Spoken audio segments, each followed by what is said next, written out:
Hello everyone, তোমরা কেমন আছো? আমি খুব একটা ভালো নেই। কলকাতায় এসেছি ডাক্তার দেখাবার জন্য। সকালবেলায় ডাক্তার দেখানো হয়ে গেছে। এখন চললাম একটু বিকেলে বেড়াতে। বেড়াতে বলতে আমার ভাগ্নের দোকান আছে নিজস্ব কোম্পানি ফ্রুটলি, ওটাই দেখতে যাচ্ছি। এখন তো অ্যাক্রোপলিস মলের কাছে একটা আছে, ওটা বন্ধ আছে, তাই রুবিতে যাচ্ছি। তো যাওয়ার সময়তে অটো করে যাব, সেই জন্য এখন আমরা বেরিয়ে পড়েছি আর অটোর জন্য অপেক্ষা করছি। অটো আসতে দেরি হচ্ছিল, তাই পাশেই ছিল বেশ পকোড়া ছাকছিল গরম গরম, চিকেন পকোড়া, অনেক কিছুই ছিল, ফিশ কাটলেট, আরও অনেক কিছুই ছিল। আমরা বললাম না, একটুখানি চিকেন পকোড়া খাই। তো চিকেন পকোড়া আমার তো রুচি নেই, তো মানে খেলাম, ভালো লাগলো, কিন্তু চিকেন পকোড়ার যে একটা গন্ধ সেরকম কিছুই পাচ্ছিলাম না। যাই হোক, খেলাম। এই যে চিকেন পকোড়া একটা 12 টাকা করে ছিল, দুটো করে সবাই খেলাম।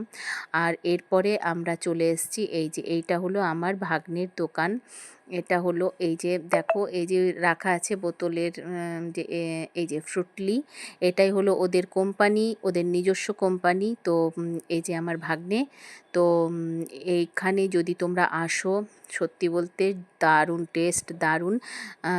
লস্যি টস্যি আরও অনেক কিছুই পাওয়া যায়, এসে তবেই তোমরা বুঝতে পারবে কি কি পাওয়া যায়। আর এই যে এটা হচ্ছে রুবির কাছে, রুবি ক্যান্সার সেন্টারের একদম মুখামুখি। তোমরা এসো, এসে খেয়ে যাও, তারপর আমাকে কমেন্টে লিখো কেমন লাগলো। আর আরেকটা আছে এদেরই, যেটা কোম্পানি, মানে আরেকটা দোকান আছে, সেটা হলো অ্যাক্রোপলিস মলের কাছে।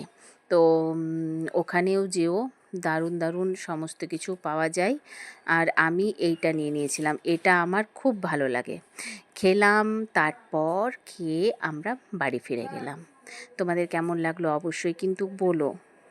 Tata, good bye.